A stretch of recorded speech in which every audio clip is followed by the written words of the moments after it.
Hello class 10 students. So class 10 का chapter 4 है quadratic equation. तो इस वीडियो में हम क्वाड्रेटिक इक्वेशन के कुछ क्वेश्चंस करेंगे और कुछ कॉन्सेप्ट को भी समझेंगे। तो हमारा क्वाड्रेटिक इक्वेशन क्या है, हमने चैप्टर 2 में पढ़ा है।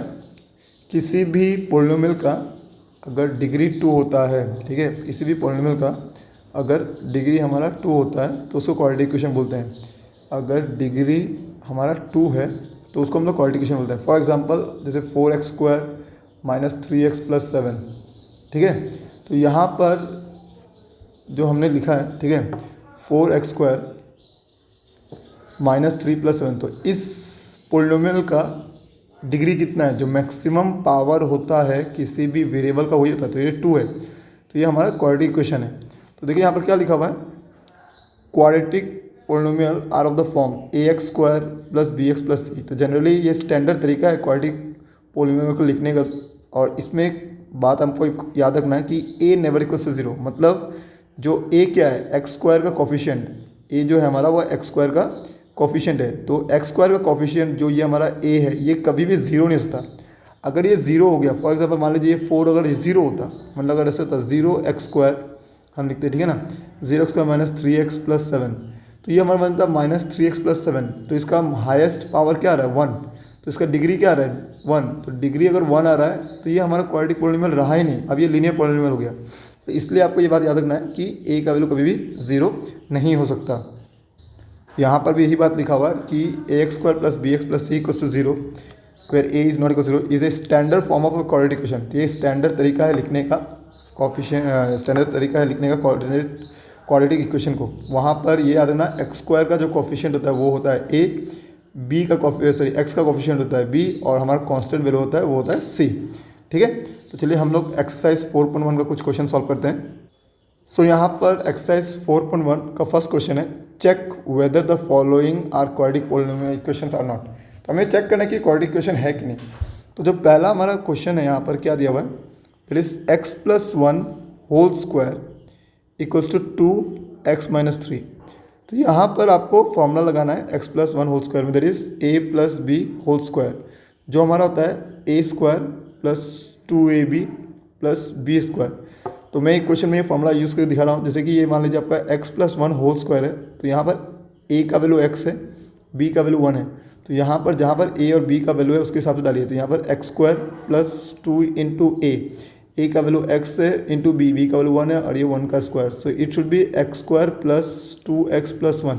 तो हम यहाँ डायरेक्टली ये वैल्यू पुट करते हैं, ठीक है। ये करने का ज़रूरत नहीं है, ये मैंने बस ऐसे समझाया कि कैसे यूज़ होता है जिनको नहीं मालूम। तो यहाँ पर हम लिखेंगे ये x² प्लस 2x प्लस 1, और यहाँ पर 2 इंटू ये ब्रैकेट में जो वैल्यू है इंटू होगा, 2 इससे इंटू होगा तो 2 into x it is 2x। फिर यहाँ पर 2 माइनस 3 से इंटू होगा तो माइनस आएगा, 2 इंटू 3 इट इज़ माइनस 6। अब ये वैल्यू से आपको लेफ्ट हैंड साइड में लेके जाना है। तो x² प्लस 2x प्लस 1, ये वैल्यू इधर आएगा। तो यहाँ पर 2x के आगे पॉजिटिव है तो यह इधर आके माइनस हो जाएगा, तो माइनस 2x, और यहाँ माइनस है तो ये प्लस हो जाएगा, plus 6 equals to 0। Right hand side में कुछ बचा नहीं तो इक्वल्स टू 0 होगा। अब देखिए ये है माइनस 2x और ये है प्लस 2x। जैसे कि हमें मालूम है plus 2 minus 2 ultimately cancel out होकर 0 होता है, तो ये दोनों भी कैंसिल आउट होंगे। तो ये बनेगा हमारा x² प्लस 1 और प्लस 6 मिलकर बनेगा 7 इक्वल्स टू 0। अब आप इस इक्वेशन का या पोलिनोमियल का आप डिग्री देखिए, डिग्री कितना है, 2 है। तो क्योंकि इसका डिग्री 2 है तो ये हमारा क्वाड्रेटिक इक्वेशन बन रहा है, तो ये हमारा एक क्वाड्रेटिक इक्वेशन है। सिमिलरली हम रोमन नंबर 2 भी कर सकते हैं ऐसा, x² minus 2x equals to minus 2 3 minus x। तो यहाँ पर x² माइनस 2x, ये माइनस 2 इससे इंटू होगा तो 2 इंटू 3 इट इज 6, लेकिन यहाँ पर क्योंकि एक वैल्यू माइनस में है so minus minus into plus minus होता है। यहाँ माइनस 2x माइनस x से इंटू होगा, सॉरी माइनस 2 और माइनस x इंटू होगा। तो यहाँ माइनस इसका भी है इसका भी माइनस है, तो minus minus become plus 2 into x 2x। अब वैल्यू को उधर लेके जाएंगे लेफ्ट हैंड साइड, तो ये बनेगा हमारा plus 6 minus 2x, right hand side में 0। सो ये हो गया x²। यहाँ देखिए माइनस 2x तो माइनस माइनस प्लस होता है, तो 2 प्लस 2 ये हो गया 4, साथ में x रहेगा प्लस 6 इक्वल टू 0। तो यहाँ भी हाईएस्ट पावर क्या है, 2 है। तो हाईएस्ट पावर 2 है तो इसका डिग्री भी 2 है, तो ये भी एक हमारा क्या है, क्वाड्रेटिक इक्वेशन है, ठीक है। ओके, तो हम रोमन नंबर 3 करते हैं इसके बाद।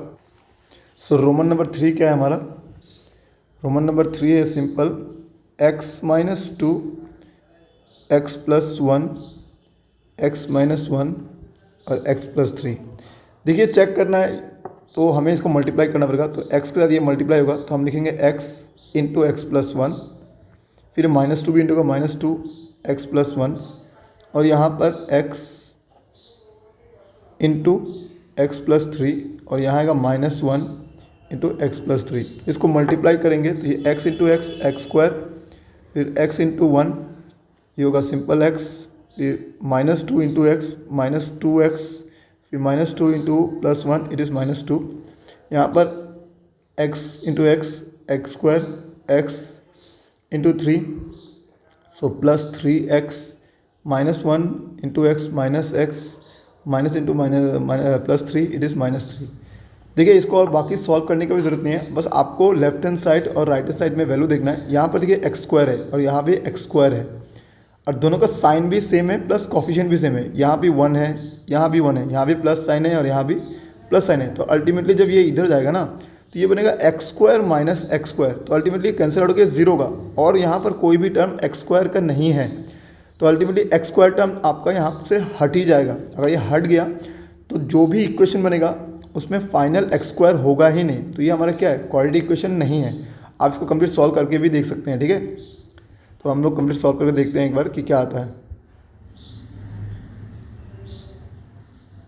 तो यहाँ पर इन सारे वैल्यू को आप इधर लेके आइए left hand side. So it is x², इस x² को इसके पास लेके आते हैं -x²। फिर यहाँ पर है इन दोनों को सॉल्व करने से आएगा -x, सॉल्व किया है मैंने, ठीक है, +x -2x को सॉल्व किया तो -x आएगा। यहाँ से इन दोनों को सॉल्व करिए तो ये होगा 3 - 1 2x, ये 2x हो जाएगा तो -2x, यहाँ -2 है उधर आएगा तो +3 = 0। तो अल्टीमेटली ये और ये कट गया तो यहाँ बचा हमारा -3x + 1 = 0। तो यहाँ देखिए हाईएस्ट पावर क्या है? 1 है, 2 है ही नहीं, तो ये क्वाड्रेटिक पॉलीनोमियल नहीं है। Similarly question number 4 Roman number 5 ये आप खुद से कर लीजिएगा, ठीक है। तो हम रोमन नंबर 6 खुद से करते हैं, अभी यहाँ पर सॉल्व करते हैं कि कैसा होगा ये सॉल्व। रोमन नंबर 6 यहाँ लिखा हुआ है x² + 3x + 1 = x - 2 whole square. तो यहाँ पर x - 2 whole square that means मुझे a - b whole square formula लगाना जो होता है a² - 2ab + b। तो यहाँ से a आपका x हो गया, b आपका यहाँ पर 2 हो गया। तो आप यहाँ वैल्यू पुट करिए, आंसर सॉल्व करिए। तो ये x² + 3x + 1 = हम यहाँ पर क्या करेंगे? फॉर्मूला लगाएंगे ये a² that is x² - 2ab that is 4x + 4। Again देखिए यहाँ पर भी x² है, यहाँ भी x² है और साइन भी सेम है, कोफिशिएंट भी सेम है। ये दोनों ही पॉजिटिव नंबर भी है, साथ में कोफिशिएंट भी सेम है, तो ये दोनों ही कैंसिल आउट हो जाएगा यहाँ से, ठीक है। ये कैंसिल आउट हो जाएगा तो अल्टीमेटली x² टर्म मेरा यहाँ बचा ही नहीं। जब x² टर्म बचा ही नहीं तो ये भी हमारा क्वाड्रेटिक इक्वेशन नहीं है, ठीक है। तो हम इसके बाद क्वेश्चन नंबर रोमन नंबर हम यहाँ पर 8 करते हैं, बाकी 7 आप खुद से ट्राई करिएगा। तो चलिए हम रोमन नंबर 8 करते हैं। तो मैंने क्वेश्चन लिख लिया, फॉर्मूला लिख लिया जो यूज़ हुआ यहाँ पर। तो यहाँ पर लिखा हुआ है x - 2 होल क्यूब, तो यहाँ पर a - b होल क्यूब का फॉर्मूला यूज़ होगा। तो चलिए मैं आपके यहाँ सॉल्व करके दिखा देता हूँ। तो a का वैल्यू ये है, b का वैल्यू ये है। So it is x³ - 2³ - 3 × x² × 2 plus यहाँ पर 3 × x × 2 का स्क्वायर। तो ये होगा हमारा x³, 2 का क्यूब होता है 8 -3 × 2 होगा हमारा यहाँ पर सिंपल 6 x²। इसको इंटू करेंगे तो 3 × 2 का स्क्वायर 4, 3 × 4 12, सो 12x। अब ये वैल्यू पुट करते हैं, हम देखते हैं फिर क्या आता है। x² - x + 1 = x³ - 8 6x² + 12x। तो देखिए यहाँ पर प्लस x³ है, यहाँ भी प्लस x का कोफिशिएंट है, तो ये दोनों कट जाएगा। अब हम यहाँ पर -4x² वैल्यू इधर लेके आते हैं, ये माइनस का +6x², यहाँ से ये वैल्यू लेके आया। यहाँ -x था यहाँ पर और यहाँ पर x का टर्म क्या है +12x, तो यहाँ पर आते ही माइनस हो जाएगा, सॉरी -12x। यहाँ पर बचा +1, सो राइट +1 और यहाँ से ये 8 इधर आएगा तो +9 = 0। सो नाउ सॉल्व दिस 2, तो ये आएगा हमारा 2x²। तो यहाँ पर हमारा x² टर्म है, रह रहा है, ये कैंसिल आउट नहीं हो रहा है, तो ये मेरा क्वाड्रेटिक इक्वेशन बनेगा। तो ये 13x + 10, तो अल्टीमेटली ये भी हमारा क्या है? क्वाड्रेटिक इक्वेशन है। चलिए इसके बाद हम क्वेश्चन नंबर 2 स्टार्ट करते हैं।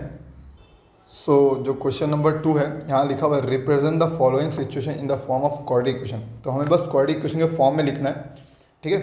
तो यहाँ क्या बोला, the area of a rectangular plot is 528 metre square and the length of the plot in metre is 1 more than the twice its breadth. We need to find the length and the breadth of the plot. अब यहाँ पर आपको समझना है कि word problem के question को जब तक आप अच्छे से समझेंगे नहीं, कर नहीं पाएंगे। तो यहाँ पर एक हमारे पास रेक्टेंगुलर प्लॉट दिया हुआ है, बोल रहा है, ठीक है। चलिए ये मान लीजिए रेक्टेंगुलर, इसका एरिया दिया हुआ है 528 मीटर स्क्वायर। अब यहाँ लेंथ हमारा ये मान लीजिए लेंथ है, ये हमारा ब्रेथ है। अब लेंथ कंडीशन बोला है the length of the plot is 1 मोर मतलब लेंथ एक ज़्यादा है, एक ज़्यादा मतलब +1, मोर मतलब +1, किससे ज़्यादा है, ट्वाइस इट्स ब्रेथ, इसके ब्रेथ से ज़्यादा है, twice, twice its breath, 2 into its breath. तो ये हमारा कंडीशन है। अगर मान लीजिए हम ब्रेथ को x पकड़ते हैं तो लेंथ क्या होगा, 2 इंटू एक्स प्लस 1, सिंपल यही होगा हमारा, ठीक है। तो ये हमारा सिंपल लेंथ और ब्रेथ इन टर्म्स ऑफ मैंने x लिख लिया। तो यही चीज़ आपको लेट कर लिखना है सोल्यूशन में, Roman number 1। So let breadth of the rectangular plot equals to x metre. तो लेंथ क्या होगा अकॉर्डिंग टू क्वेश्चन, लेंथ हमारा क्या आ रहा है, लेंथ आ रहा है जो हमने यहाँ लिखा है, that is 2x plus 1 metre. अब एरिया क्या गिवन दिया हुआ है, एरिया इक्वल्स टू हमारा होता है 528 मीटर।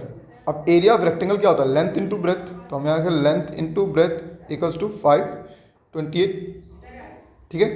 लेंथ का वैल्यू क्या है 2x प्लस 1 और ब्रेथ का वैल्यू क्या है, ब्रेथ का वैल्यू है x जो हमने यहाँ लिखा है, इक्वल्स टू 528। अब इसको इससे मल्टीप्लाई करिए तो ये आएगा x, जब इससे मल्टीप्लाई होगा तो 2x स्क्वायर प्लस ये x और 1 से इंटू तो 1 into x it is 1x, that is simple हम लिखेंगे x, इट इज़ 528। नाउ आप 528 को इस तरफ लिखाइए तो 2x square plus x minus 528 equals to 0। तो ये हमारा क्वाड्रेटिक इक्वेशन में इसको रिप्रेजेंट कर लिया है, ठीक है। लेकिन मान लीजिए अगर क्वेश्चन में ये भी दिया हो कि आप इसका लेंथ भी निकाल के दिखाइए तो ब्रेथ भी निकाल के दिखाइए, तो हम इसका लेंथ और ब्रेथ दोनों ही निकाल सकते हैं। तो लेंथ और ब्रेथ निकाल के चलिए हम देखते हैं कि कैसे आता है। इसको हम लोग मेरिट ऑफ फैक्टराइजेशन से भी सॉल्व कर सकते हैं और एक फॉर्मूला है क्वाड्रेटिक फॉर्मूला, उससे भी सॉल्व कर सकते हैं। तो पहले इसको मैं मिडिल टर्म फैक्टराइजेशन से सॉल्व करके दिखाऊंगा, उसके बाद आपके लिए इसको क्वाड्रेटिक फॉर्मूला से भी सॉल्व करके दिखाऊंगा। तो चलिए इसका मिडिल टर्म करते हैं। तो मिडिल टर्म करने के लिए ये हमारा a टर्म है और ये हमारा c टर्म है। आपको इन दोनों को मल्टीप्लाई करना पड़ता है, 2 इंटू माइनस 528। अब इसको मल्टीप्लाई करेंगे तो ये आएगा 1056 माइनस में। अब यहाँ पर हमें बीच में x दिया हुआ है और x का यहाँ कोफिशिएंट 1 है। अब हमें कुछ ऐसा वैल्यू चाहिए जिसको प्लस या माइनस करने पर 1 आए और मल्टीप्लाई करने पर ये वैल्यू है। तो इसके लिए हम क्या करते हैं, 1056 को फैक्टराइज करते हैं। तो 2 से फैक्टर डिवाइड कर दें इसको, ठीक है। फैक्टराइज करेंगे 2 से डिवाइड करेंगे तो ये आएगा 528। अगेन 2 से डिवाइड करेंगे तो आएगा 264। अगेन 2 से डिवाइड करेंगे तो आएगा 132। अगेन 2 से डिवाइड करेंगे तो आएगा 66। 62 से डिवाइड करेंगे तो 33। 33 को 3 से डिवाइड करेंगे तो आएगा 11। 11 को डिवाइड करेंगे तो आएगा 1। अब देखिए मिडिल टर्म करने के लिए ना आपको थोड़ा बहुत लॉजिक लगाना होता है, ठीक है। जैसे कि मेरा 1056 इसको हम लिखते हैं 2 इंटू 2 इंटू 2 इंटू 2 इंटू 2, कितने 2 है, 1 2 3 4 5 2 है, इंटू 3 इंटू 11। अब यहाँ पर ना ये पूरे जो वैल्यू है इसको सिर्फ 2 ग्रुप में डिवाइड करना है। अब कुछ ऐसा ग्रुप में डिवाइड करना है कि मल्टीप्लाई करने से तो ये 1056 ही आएगा, लेकिन वो दोनों ग्रुप वाले नंबर को प्लस या माइनस करने पर 1 आना चाहिए। तो देखिए यहाँ पर सिंपल मैं 2 बड़ा नंबर बनाने की कोशिश कर रहा हूँ, ठीक है। तो यहाँ पर मैं ये वैल्यू ले रहा हूँ और ये वैल्यू ले रहा हूँ, ठीक है। आप कुछ और वैल्यू भी लिख सकते हैं। तो इनको इंटू करेंगे तो ये आएगा 32 और ये आएगा 33। मैंने बड़ा नंबर इसलिए लिया क्योंकि मुझे पता है कि इनका डिफरेंस 32 और 33 का डिफरेंस 1 ही आएगा जो कि मुझे चाहिए, ठीक है। तो आप ऐसे समझ सकते हैं। तो यहाँ से मैं इसको लिखूँगा ऐसे 2x²। अब मैं 1x को ब्रेक कर रहा हूँ, 1x को मैं क्या लिखूँगा देखिए, प्लस 33x माइनस 32x। मैंने 33x पहले लिखा, फिर माइनस 32 लिखा। रीज़न क्या है? रीज़न है कि 33 माइनस 32 आपका यहाँ पर +1 ही आना चाहिए, और -528 0। अब आपको क्या करना है, यहाँ में से इन दोनों वैल्यू में से कुछ कॉमन लेना है और इनमें से कुछ कॉमन लेना है। तो चलिए कॉमन लेते हैं। तो यहाँ से हमें दिख रहा है 2 कॉमन है, क्योंकि सॉरी 2 कॉमन नहीं है, सॉरी ये 33 है। तो यहाँ पर 2 तो कॉमन नहीं, पर यहाँ पर 2x है और यहाँ पर 1x है, तो 1x कॉमन है। तो मैंने यहाँ से सिंगल x ले लिया, तो इसमें क्या बचा, एक 2 बचा, और 1x ले लिया तो एक ही x बचा, प्लस इसमें से मैंने x ले लिया तो बचा क्या, सिंपल 33। नाउ नेक्स्ट, यहाँ पर हम लोग देखेंगे 528 को, ठीक है, फैक्टराइज करके अगर आप देखेंगे तो कुछ ऐसा आएगा। तो यहाँ पर मैं 16 कॉमन लूँगा। देखिए पहला वैल्यू यहाँ 2 था ना, तो यहाँ पर भी जब मैं कुछ कॉमन लूँगा वैल्यू, तो पहला वैल्यू मेरा 2 ही आना चाहिए। तो यहाँ पर आपको सोचना है 2 से 32 को डिवाइड करके कितना नंबर है, तो यहाँ 16 आपको कॉमन लेना है, x, ठीक है। फिर 16 33 जा आपका ये आता है, 16 33 जा, ठीक है। तो ये हमारा आएगा प्लस 33 इक्वल्स टू 0। अब जो ये कॉमन नंबर आ गया है, इसको एक बार लिखें, इसको हम लोग लिखते हैं 2x प्लस 33, इसको एक बार लिखना है। और जो वैल्यू बच गया यहाँ पर, इसको एक बार लिखना है, x माइनस 16 इक्वल्स टू 0, ठीक है। तो ये हमने यहाँ पर लिख दिया है। इसके अलावा नेक्स्ट स्टेप में क्या करना है, इसको लिखना है 2x प्लस 33 इक्वल्स टू 0 और x माइनस 16 इक्वल्स टू 0। या तो हमारा ये वैल्यू 0 होगा या तो ये 0 होगा। यहाँ से x का वैल्यू हम निकाल लेते हैं, ठीक है। तो x का वैल्यू हमारा क्या आएगा, देखिए सिंपल 2x, ये 33 हो जाएगा, तो 0 माइनस 33 इज माइनस 33, और x का वैल्यू आएगा -33/2। तो देखिए x का वैल्यू -33/2 हमें नहीं लेना, क्यों? रीज़न क्या है? रीज़न है क्योंकि हमारा जो ब्रेथ है वो एक प्रकार का डिस्टेंस या लेंथ है, और डिस्टेंस या लेंथ कभी भी नेगेटिव नहीं होता, ठीक है। तो नेगेटिव वैल्यू ये नहीं लेना है, तो हम ये वैल्यू नहीं लेंगे। यहाँ पर x का वैल्यू क्या आ रहा है, 16 को तो लगेगा, तो 0 प्लस 16 इज 16। तो हाँ, हमें x का वैल्यू यहाँ पर क्या लेना है, सिंपल 16 लेना है। तो x का वैल्यू चलिए हम लोग यहाँ पर सिंपल 16 लेते हैं। तो x हमारा क्या था, x हमारा ब्रेथ था, तो देयरफॉर ब्रेथ क्या आ रहा है, ब्रेथ हमारा आ रहा है सिंपल 16 मीटर, और लेंथ हमारा क्या आएगा, लेंथ इक्वल्स टू हमारा था 2x plus 1, that is 2 into 16 plus 1, that is 32 plus 1, 33 हमारा आंसर आ गया। तो लेंथ है 33 मीटर और ब्रेथ है हमारा 16 मीटर। तो हमने तो ये यहाँ से क्वाड्रेटिक, सॉरी यहाँ पर हमने मिल्ड फैक्टराइजेशन किया। अब हम इसको दूसरे मेथड से करेंगे, जिसको हम लोग क्वाड्रेटिक फार्मूला यूज़ करके करेंगे, ठीक है। तो चलिए हम इसको अभी क्वाड्रेटिक फार्मूला से करते हैं। तो क्वाड्रेटिक फार्मूला हमारा होता है, फार्मूला होता है x minus b plus minus root under b square minus 4ac/2ac। जिनको मिड टर्म नहीं आता वो इसका यूज़ कर सकते हैं। तो यहाँ से a का वैल्यू है हमारा 2, तो हमारे यहाँ से a का वैल्यू क्या है 2, b का वैल्यू क्या है जो x के साथ होता है 1, और c का वैल्यू है -528। तो ये हमारा हो गया वैल्यूज़। अब यहाँ वैल्यूज़ पुट करते हैं, तो -1 plus minus root under b square, that is 1 square minus 4 into a का वैल्यू 2 है और c का वैल्यू है -528। तो ये पूरा वैल्यू हमारा ब्रैकेट के अंदर आएगा, डिवाइड बाई 2, a का वैल्यू क्या है इंटू 2। तो इसको समझ -1 प्लस माइनस रूट अंडर 1 का स्क्वायर होता है 1। अब यहाँ पर इन तीनों को इंटू करेंगे, तो यहाँ माइनस है और यहाँ भी माइनस है, माइनस माइनस क्या होगा प्लस, और इसको अगर हम मल्टीप्लाई करेंगे तो ये हमारा आएगा 4224 डिवाइडेड बाई हमारा यहाँ पर 2 इंटू 2 4 है। नाउ नेक्स्ट स्टेप हमें -1 प्लस माइनस रूट अंदर प्लस करना है, तो ये आएगा 4225 डिवाइडेड बाई 4। अब आपको इसका स्क्वायर रूट निकालना होगा। तो स्क्वायर रूट चलिए हम निकालते हैं प्राइम फैक्टराइजेशन मेथड से। आप चाहे तो लॉन्ग डिवीजन मेथड से भी कर सकते हैं। लॉन्ग डिवीजन से कैसे स्क्वायर रूट निकालते हैं ये मेरे और एक वीडियो में अवेलेबल है मेरे चैनल में, आप देख सकते हैं जाके। तो यहाँ पर हम सिंपल से 2 से डिवाइड करेंगे, तो 2 2 जा 4 1 एंड सॉरी ये 2 से डिविजिबल नहीं है, सॉरी तो 2 से डिविजिबल नहीं है, एक ऑड नंबर है तो 2 से डिविजिबल नहीं है। तो इसको हम लोग 3 से भी डिवाइड कर सकते हैं, चाहे तो 5 से भी डिवाइड कर सकते हैं। तो ये 3 से डिविजिबल है, देख लेते हैं चेक करके क्या ये 3 से डिविजिबल है, आंसर नहीं। तो अब इसको हम 5 से डिवाइड करते हैं। तो 5 से पहले डिवाइड करते हैं, तो 5 से डिवाइड करेंगे तो 5 8 जा 40, ये 22 4 एंड इट इज़ 25। अगेन इसको 5 से आप इसको डिवाइड करिए तो ये आएगा 1। 34 का आएगा हमारा यहाँ पर सिंपल 5 6 जा दिस लास्ट में आएगा 9। ना 169 है वो 13 का स्क्वायर, तो यहाँ 13 आएगा, 13 अंदर 13, 13 1 13। अब यहाँ से आपको पेयर बनाना है, दो दो सेम नंबर के, दोनों पेयर बनाने का उसमें से सिर्फ एक ही नंबर लेना है, एक लेना है इसमें से 5 और इसमें से एक लेना है 13।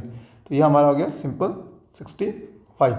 तो इसका मतलब 13 5 जो 65 होता है मालूम है, तो ये 65 का स्क्वायर है, ये जो नंबर है 65 का स्क्वायर है। तो हम लिखते हैं x equals to -1 plus minus √65 square divide by 4।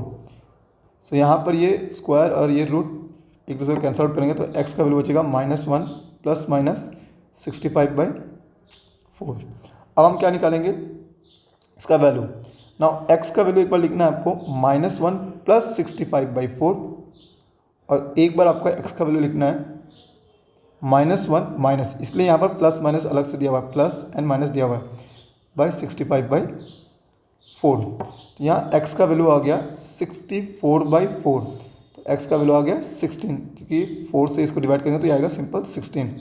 यहाँ पर x का वैल्यू आएगा -66/4, आप कैंसिल आउट करेंगे तो 33/2, और ये कैंसिल नहीं होगा। और सिमिलरली यहाँ पर x का वैल्यू नेगेटिव नहीं हो सकता, क्योंकि मैंने पहले ही बोला है, क्योंकि ये हमारा ब्रेथ है, एक टाइप का डिस्टेंस या लेंथ है जो कि नेगेटिव नहीं सकता। तो ब्रेथ का वैल्यू यहाँ पर आ गया 16। अब लेंथ का वैल्यू यहाँ पर x का वैल्यू पुट करके लेंथ का वैल्यू भी सिमिलरली आप 33 निकाल सकते हैं। तो इस प्रकार से हम मिडिल टर्म फैक्टराइजेशन या तो क्वाड्रेटिक इक्वेशन सॉल्व करके हम रूट्स या x का वैल्यू निकाल सकते हैं। तो आइए क्वेश्चन नंबर 2 का रोमन नंबर 2 करते हैं हम। अब क्वेश्चन नंबर 2 का रोमन नंबर 2 है, यहाँ the product of two consecutive positive integer is 306, we need to find the integers. अब कंसेक्यूटिव नंबर क्या होता है, जैसे हमारा 5 है, 5 के बाद 6 आता है, 6 के बाद 7 आता है, 7 के बाद 8 आता है, तो दे आर कंसेक्यूटिव, एक के बाद एक नंबर जो होता है। अब दो कंसेक्यूटिव नंबर है, फॉर एग्जाम्पल मान लीजिए आपके पास 5 और 6 है, अगर 5 को आप x लेते हैं, ठीक है, तो 6 को आप कैसे लिख सकते हैं, 5 + 1 लिख सकते हैं हम। दैट मीन्स जो दूसरा कंसेक्यूटिव नंबर क्या होगा, वो x + 1 होगा। अगर फर्स्ट कंसेक्यूटिव नंबर x है तो दूसरा क्या होगा, x + 1। जैसे फर्स्ट कंसेक्यूटिव नंबर 5 है तो दूसरा क्या होगा, 5 + 1 6। तो इसी तरह आपको कंसेक्यूटिव नंबर को लिखना है। लेट द टू कंसेक्यूटिव, ठीक है, positive integers are x and x + 1। तो ये हमारा दो कंसेक्यूटिव इंटीजर है। अब यहाँ क्या product of two consecutive, product मतलब मल्टीप्लाई करना, इन दोनों को मल्टीप्लाई करेंगे तो 306 आना चाहिए। तो नंबर क्या है, x और x + 1। चलिए अकॉर्डिंग टू क्वेश्चन इनको मल्टीप्लाई करिए, x × x + 1, ये हमारा होना चाहिए 306। ना सॉल्व इट, तो ये होगा हमारा x × x square, x × 1 it is 1x, और 1x को सिंपल हम क्या लिखते हैं, x इक्वल्स टू 306। अब 306 को आपको लेफ्ट हैंड साइड में लेके आना, x square plus x minus 306 equals to 0। चलिए आप इसको हम मिडिल टर्म कर लेते हैं। जिनको मिडिल टर्म नहीं आता है वो क्वाड्रेटिक फॉर्मूला भी लगा सकते हैं, इसको सॉल्व कर सकते हैं। तो हम यहाँ पर मिडिल टर्म करेंगे इसको। तो इसका मिडिल टर्म करने पर अगर आप 306 को 2 से डिवाइड करेंगे तो आएगा 103, सॉरी ये आएगा 153। फिर अगेन इसको 2 से अब डिवाइड नहीं कर सकते हम, इसके आगे हमें इसको डिवाइड करना पड़ेगा। अब ये 3 से डिवाइड हुआ तो 3 5 जा 51, अगेन ये 3 से डिवाइड होगा तो 3 से डिवाइड करेंगे तो आएगा 17। तो ये आएगा 17 1 जा 17। तो इसका मतलब मेरा जो नंबर है 2 × 3 × 3 × 7। अब यहाँ पर क्योंकि डिफरेंस यहाँ पर 1 या 1 आना चाहिए, तो दो बड़ा नंबर लेते हैं। तो इन दोनों को मल्टीप्लाई करने से कितना आ रहा है 18, और इसको कितना आ रहा है 17। तो इसका मतलब इन दोनों को माइनस करने से भी 1 आ रहा है। तो हम 18 और 17 लेंगे, तो यहाँ लिखेंगे x square plus 18x minus 17x minus 306 equals to 0।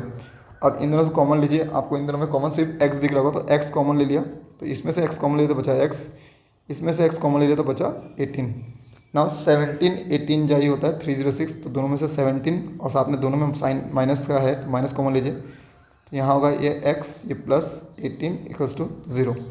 अब इसको लिखिए x प्लस 18 को एक बार लिखिए, और जो बाहर वैल्यू है उसको एक बार लिखिए x माइनस 17 इक्वल्स टू 0। तो आप नेक्स्ट हम क्या करते हैं, x प्लस 18 इक्वल्स टू 0 और x minus 17 equals to 0।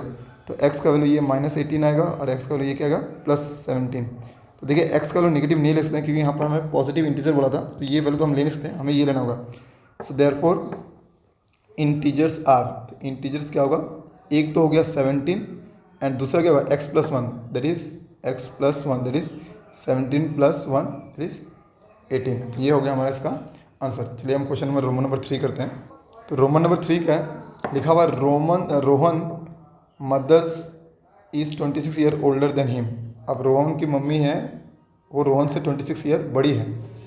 The product of there edges in year 3 year from now will be 360। आज से 3 साल बाद, 3 ईयर फ्रॉम नाउ 3 साल बाद रोहन और रोहन की मम्मी के जो एज होगा उनको अगर मल्टीप्लाई करें मतलब प्रोडक्ट करें तो वो 306 आएगा। What will be like to be find the Rohan percentage, तो रोहन का परसेंटेज निकालना। तो पहले इस कंडीशन को समझते हैं कि अगर रोहन का अभी एज, ठीक है, हमने यहाँ पे let Rohan present age, Rohan present age is x year, अगर वो अभी एक्स ईयर का है, ठीक है, एक्स ईयर का है, वो एक्स ईयर, तो उसकी मम्मी प्रेजेंटली क्या होगी 26 ईयर से बड़ी है। तो अगर रोहन का एज अभी 10 है तो उसकी मम्मी 10 + 26 होगी। यहाँ पर अगर एक्स है तो उसकी मम्मी का एज क्या होगा, मदर का एज क्या होगा रोहन का 10 एक्स प्लस 26, क्योंकि 26 ईयर बड़ी है। तो यहाँ पर होगा Rohan's mother present age, present age होगा हमारा simple x plus 26 year. Now the product of their age 3 year from now, after 3 year, मतलब 3 ईयर फ्रॉम नाउ, तो 3 साल बाद। सो अगर मैं यहाँ लिखूँ आफ्टर 3 ईयर, तो रोहन के का एज क्या होगा, रोहन एज, तो रोहन का एज होगा हमारा सिंपल x + 3 और रोहन्स की मदर का एज क्या होगा, रोहन्स मदर एज क्या होगा x + 26, तो अभी का एज है उसमें से +3 करेंगे, सो आएगा x + 29। अब अकॉर्डिंग टू क्वेश्चन है कि इन दोनों एज को अगर हम लोग प्रोडक्ट करते हैं, मल्टीप्लाई करते हैं, that is x + 3 into x + 29 करते हैं, ठीक है, तो ये हमारा आएगा सिंपल 360 के बराबर। ये बोला जा रहा है। अब इसको सॉल्व करना है और हमें निकालना है रोहन का परसेंटेज। तो ये x इससे मल्टीप्लाई होगा, तो ये x इंटू एक्स + 29 होगा। सिमिलरली ये 3 भी इससे मल्टीप्लाई होगा, तो यहाँ +3 x + 29 = 360 होगा। तो x से ये मल्टीप्लाई होगा तो ये होगा x² + 29x, यहाँ से ये 3x प्लस यहाँ पर 329 जाए 87 = 360। ना 360 को हम लोग लेफ्ट हैंड साइड लेके जाते हैं तो x², ये दोनों वैल्यू प्लस होगा तो इट विल बी 32x और ये होगा +87 minus 360, so it will be x² + 32x। अब इसको माइनस करेंगे तो आएगा माइनस, ये हमारा आंसर आएगा, तो ये माइनस करने से आएगा 273 = 0। चलिए आप इसको मिल टर्म करते हैं, तो मिल टर्म करने पर आएगा x² + 39x - 7x - 273 = 0। तो इन दोनों से कॉमन लेते हैं, कॉमन लेने पर दोनों में x कॉमन है तो x + 39 आएगा ये, इनमें माइनस साइन कॉमन है और इसमें 7 से मल्टीप्लाई करेंगे तो 339 आता है, 7 × 39 हमारा 273 आता है, तो 7 भी कॉमन लेंगे तो यहाँ से x + 39 = 0 आएगा। तो यहाँ से हम लिख सकते हैं कि x + 39 = x - 7 = 0। नाउ हम यहाँ लिखेंगे x + 39 = 0 और x - 7 = 0। तो x ये आएगा -39 और यहाँ आएगा x + 7। तो एज तो नेगेटिव में नहीं सकता, तो ये वैल्यू हमें नहीं लेना है। तो रोहन का प्रेजेंट एज क्या होगा 7 होगा हमारा इस हिसाब से। तो इस एक्सरसाइज का हमारा लास्ट क्वेश्चन है। क्वेश्चन क्या है, a train travel at a distance of 480 kilometre at a uniform speed. If the speed had been 8 km/h less then it would have taken 3 hours more to cover the same distance. We need to find the speed of the train. अब यहाँ मान लीजिए आप point A से point B है, ठीक है, इस बीच का डिस्टेंस है 480 km/h। अब फर्स्ट कंडीशन है, अगर ट्रेन एक यूनिफॉर्म स्पीड से जा रहा है, मान लीजिए एक यूनिफॉर्म स्पीड आप x ले रहे हैं, ठीक है। तो ये कुछ टाइम पे पहुंच जाएगा, मान लीजिए टाइम t1 है। लेकिन सेकंड कंडीशन क्या है कि सेम ट्रेन सेम डिस्टेंस को ही ट्रैवल कर रहा हो। So if the speed had been 8 kilometre per hour less, अगर स्पीड जो पहले x था अब वो कम जाए, वो कितना कम है 8 किलोमीटर कम जाए, 8 किलोमीटर पर आवर का स्पीड कम जाए, सो x माइनस 8 हो जाएगा नया स्पीड। ठीक है। तो बोल रहा है जो टाइम ये अब लेगा ना ये 3 आवर ज़्यादा लेगा क्योंकि स्पीड कम रहा है सेकंड केस में, तो टाइम तो ज़्यादा लेगा। तो नेक्स्ट जो टाइम है t2 वो ज़्यादा होगा। वो कितना ज़्यादा होगा 3 t1 प्लस 3। t1 जो भी टाइम लिया, मान लीजिए t1 2 आवर है तो इस बार ये 2 आवर प्लस 3 लेगा। तो इसी कंडीशन को हमें सॉल्व करके स्पीड ऑफ द ट्रेन निकालना है। तो सोल्यूशन में यहाँ पर लेंगे let the uniform speed of train be x kilometre per hour. अब फर्स्ट केस 1 के लिए मान लीजिए केस 1 है, इसमें टाइम इसने लिया टाइम टेकन, हम मान लेते हैं t1 टाइम लिया। तो हमें स्पीड का फॉर्मूला पता है। स्पीड क्या होता है, speed equals to distance by time होता है। तो स्पीड इस केस में क्या था, पहले केस में x था, तो हम लेंगे यहाँ पर x इक्वल्स टू डिस्टेंस है 480 किलोमीटर बाय टाइम, टाइम है t1। तो यहाँ से हम t1 का वैल्यू निकालते हैं, t1 equals to 480 by x, ये इक्वेशन 1 देते हैं। Now case 2, when speed is reduced, when speed is reduced, तो न्यू स्पीड क्या आएगा हमारा, न्यू स्पीड हमारा क्या आएगा, सिंपल, पहले x था उसमें से 8 आवर पर किलोमीटर रिड्यूस हो गया तो -8 ये आ गया किलोमीटर पर आवर। अब टाइम टेकन क्या होगा, टाइम टेकन, अब मान लीजिए टाइम टेकन मैंने लिखा t2, लेकिन t2 कितना होगा, t2 का वैल्यू होगा t1 प्लस 3, पहले जितना टाइम लेता है उससे 3 आवर ज़्यादा लेगा, 3 आवर ज़्यादा लेगा, क्वेश्चन में बोला है। तो स्पीड का फॉर्मूला अगेन ये है, तो ये लिखते हैं स्पीड क्या है x माइनस 8, ठीक है, और हमारा ये है 480 बाई टाइम क्या है t2। तो यहाँ t2 का वैल्यू क्या है 480 बाई x माइनस 8, ठीक है। अब आप इसको इक्वेशन 1 दीजिए, इसको इक्वेशन 2 दे दीजिए। तो फ्रॉम टू, अब 2 में मैं t1 और t2 का वैल्यू पुट करूँगा, तो t1 टू यह था t2 equals to t1 plus 3, तो इसको हम लोग लिखते हैं t2 minus t1 equals to 3 भी लिखते हैं। अब यहाँ बस वैल्यू पुट करना है, t2 का वैल्यू कितना है ये आया, तो लिखेंगे यहाँ पर 480 divided by x minus 8 minus t1 का वैल्यू ये आया था, this 480 divided by x equals to 3। अब यहाँ पर ये दोनों नंबर है, इनमें कुछ भी कॉमन नहीं है तो इनका एलसीएम सिंपल होगा x माइनस 8 इंटू एक्स, और ये यहाँ से इंटू होगा तो ये 480, ये वैल्यू जाके इससे इंटू होगा x माइनस यहाँ भी है 480, अब ये वैल्यू जाके उधर इंटू होगा x माइनस 8 इक्वल्स टू 3। अब इसको हम लोग सॉल्व करते हैं, तो ये हो गया 480x, ये माइनस 480x, और यहाँ माइनस है, ये माइनस माइनस हो जाएगा प्लस, 8 से मल्टीप्लाई करेंगे तो ये आएगा 0, सॉरी ये आएगा 0, ये आएगा 3840 डिवाइडेड बाई, इसको इंटू करते हैं तो ये आएगा मेरा x square minus 8x equals to 3। ये वैल्यू कैंसिल आउट, ये अगर कैंसिल आउट हो गया तो ये मेरा बचा ऊपर 3840, ठीक है, और नीचे बचा x square minus 8x equals to 3।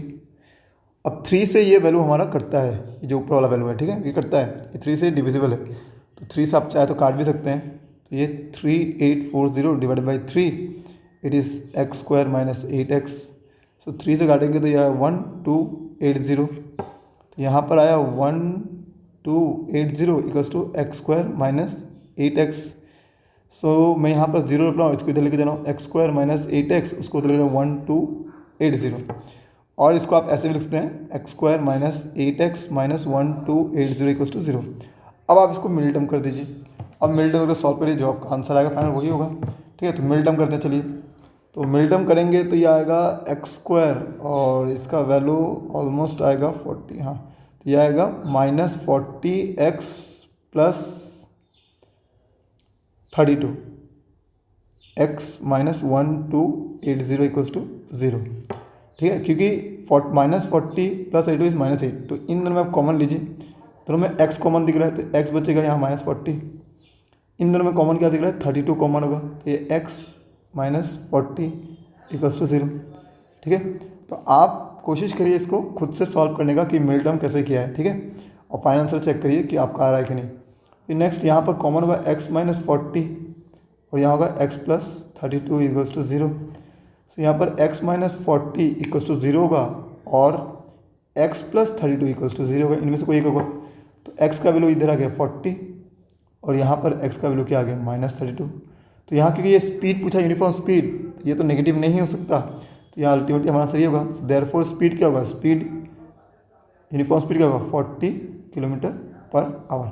तो ये जो क्वेश्चन नंबर 2 है इसमें कोई सी भी क्वेश्चन में सोल्यूशन निकालने के लिए बोला नहीं है, बट एग्जाम में आ सकता है, इसलिए मैंने करवा दिया है। तो मुझे लगता है आपको ये सारा क्वेश्चन समझ में आ गया होगा। अगर किसी भी क्वेश्चन में डाउट रहता है तो दोबारा उस क्वेश्चन को रिपीट करके ध्यान से समझिए और देखिए कि वर्ड प्रॉब्लम में जब तक क्वेश्चन नहीं समझ में आएगा तब तक आंसर सॉल्व नहीं कर सकते हैं।